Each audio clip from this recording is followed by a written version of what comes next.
ایسے غم، ایسی پریشانیاں جو اولادوں کی شادیاں، اولادوں کے معاش، اولادوں کے آپس کی محبت اور آپ کے شوہر کی بیماری سے منتقل اور منسلک ہے، اور ہر راستہ بند نظر آتا ہے، آپ نے کرنا کیا ہے؟ آپ نے ختم پڑھنا ہے حسبنا اللہ و نعم الوکیل کا 21,000 مرتبہ، اور آپس میں تقسیم کر لیں اگر کئی لوگ ہیں، ورنہ ایک بندہ 11 دن کی نیت سے 2100 یا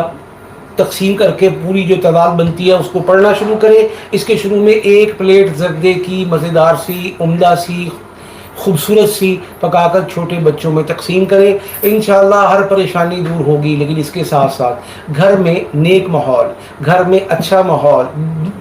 گھر میں دین کا ماحول، گھر میں حضور اکرم صلی اللہ علیہ وسلم کی سیرت، اخلاق، کردار والا ماحول بھی پیدا کرنے کی کوشش کی جائے۔ آپ یہ سارے جتن کر رہے ہوں، اور ہم نے اپنی اپنی جگہ شیطانی، اللہ معاف کرے، ڈانس اور مجرے ٹک ٹاک کی شکل میں لگا رکھے ہوں، تو میرا بھائی، میری بہن،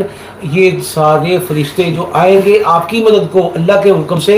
وہ ادھر ٹھہر نہیں سکیں گے۔ جب اگر حضرت عائشہ رضی اللہ تعالیٰ عنہا کی موجودگی میں اگر جانور ہو کتے کی شکل میں اور رحمت کا فرشتہ نہ آئے، اور